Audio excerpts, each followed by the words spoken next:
மல்லி சீரியல் நேயர்களுக்கு வணக்கம். விஜய் போலியான ரேணுகா கழுத்தில் தாலி கட்டும் முன்பு கடைசி நேரத்தில் நம்ம மல்லி இருந்துட்டு போலியான ரேணுகா சுடருக்கு மிக சரியான பதிலடி கொடுத்து மட்டுமில்லாம விஜய்க்கு இந்த போலியான ரேணுகா யாரு, எங்கிருந்து வந்தா அப்படின்ற ஒரு விஷயத்த நிரூபிக்கிறாங்க.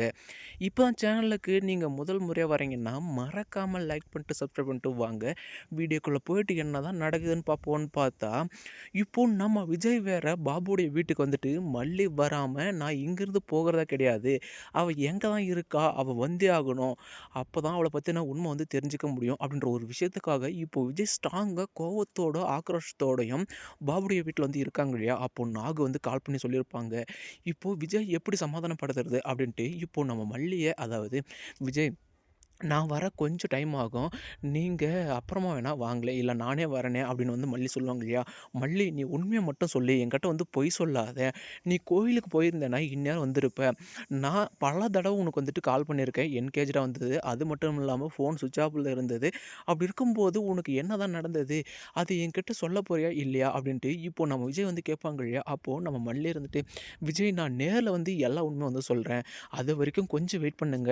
நான் எப்படி இருந்தாலும் வந்துருவேன். மல்லி நீ வராம மட்டும் போயிட்டேன்னா, அதுக்கப்புறம் வேற மாரி ஆயிடும் அப்படின்ட்டு விஜய் வந்து சொல்லுவாங்க இல்லையா? ஏன்னா, போலியா அந்த ரேணுகா கழுத்தில தாலி கட்டும்போது நீ கன்ஃபார்ம் இருக்கணும் அப்படின்னு இப்ப விஜய் வந்து சொல்லுவாங்க இல்லையா? விஜய் நான் அவளுடைய கழுத்தில நீங்க தாலியே கட்டக்கூடாதுன்னு வந்து நினைக்கிறேன். அப்படி இருக்கும்போது, நீங்களும் அவளுடைய ஆசைய வந்து நிறைவேத்தணும்னு வந்து நினைக்கிறீங்களே!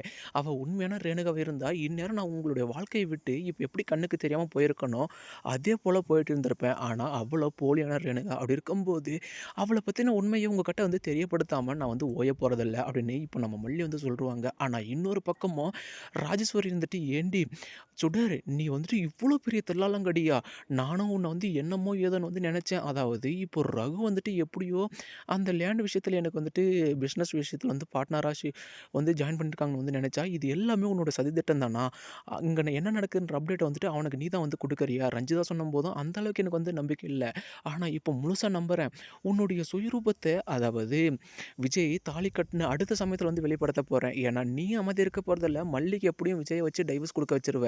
அதுக்கப்புறம் உன்னையும் விஜய் கிட்டேருந்து நிரந்தரம் பிரிக்க தான் போறேன். அதுக்கப்புறமா விஜயுடைய சொத்து எல்லாத்தையும் நான் தான் அனுபவிக்க போறேன் அப்படின்னு ராஜேஸ்வரி ஒரு பக்கம் சந்தோஷமா இருக்க, ஆனா மறுபக்கமும் நம்ம மல்லி இருந்துட்டு, சரி மனோகர் அண்ணன் கடைசியா நமக்கு ஒரே சந்தர்ப்பம் தான். மாரிய பார்த்து அவன் ஹாஸ்பிட்டல்ல இருக்கான் இல்லையா? அவன் என்னதான் கோபம் அடைஞ்சாலும் சரி நம்ம மேல. ஆனா அவன்கிட்ட இருந்து உண்மையான வாக்குமூலத்த மட்டும் வாங்கணும் அப்படின்னு இப்ப மல்லி வந்து சொல்லுவாங்க இல்லையா? மல்லி இதெல்லாம் நடக்குமா? சாமர்த்தியமா? அப்படின்னு வந்து கேட்கும்போது, இப்ப போலீஸ் கஸ்டடில தானே இருக்கான். அப்படி இருக்கும்போது அவன்கிட்ட இருந்து உண்மைய வாங்கலாம் அப்படின்ட்டு இப்போ நம்ம மல்லி இருந்துட்டு போயிட்டு மாரிக்கிட்ட என்னென்ன உண்மைய வாங்கணுமோ, அத வாங்கிட்டு இப்ப கடைசியில விஜய் தாலி கட்ட முன்பு சுடருக்கு ஒரு சரியான பாடம் வந்து கத்துக் குடுக்குறாங்க.